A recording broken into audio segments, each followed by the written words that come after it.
shehia yao. Na leo jicho la Zanzibar Cable limemulika katika shehia yao kwa ajili ya kuja kuzungumza na wananchi wa shehia hiyo, na hapa wameeleza. Sisi wananchi wa Unguji tunasema kwa hali hii iliyokuwepo hapa imetutosha, imetukithiri. Skuli watoto hawendi, magari haya ya mawe yanaenda mbio, Unguji hatuna raha. Hivi wewe kweli kesho kutwa kura zinatakiwa hapa, ikiwa magari yanaenda mbio tutafanya nini? Watu wakawa wanateketea kwenda zao.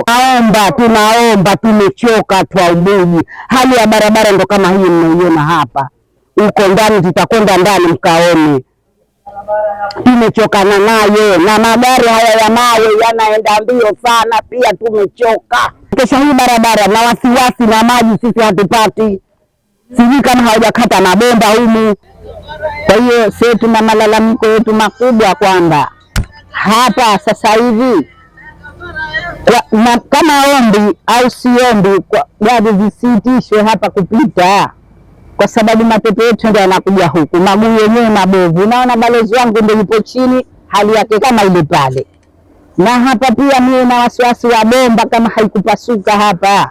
Kwa hiyo msisemi sana, lakini yangu mimi ndio hayo, balozi wangu ndio hapo kachacha. Unaenda kuchukua fusi, wewe ukisema unaenda kuchukua fusi inatakiwa kwamba unaenda kuchukua riski, na mimi ukitengeneza njia na mimi ndio nitachukua riski. Ndio unaniona mwandishi, umemkuta na harakati zangu hapa.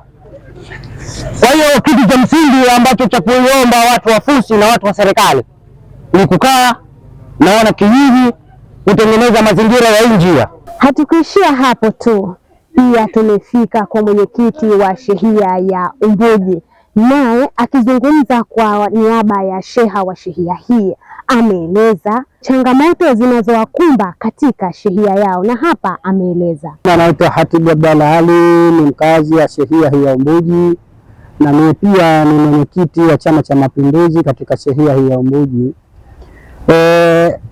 Athari ambayo inatukuta kwa njia hii, athari ni kubwa sana na matatizo yanakuwa makubwa.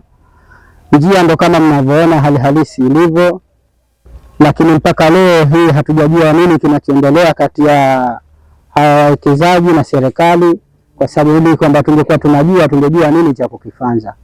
Kumi ndani inaingia vumbi.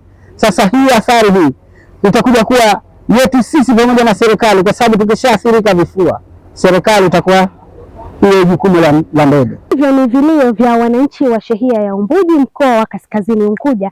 Pia wamewaomba viongozi kuwatatulia kero yao. Nikiripoti kutokea hapa shehia ya Unguji mkoa wa Kaskazini Unguja, mimi ni Izzat Idarus.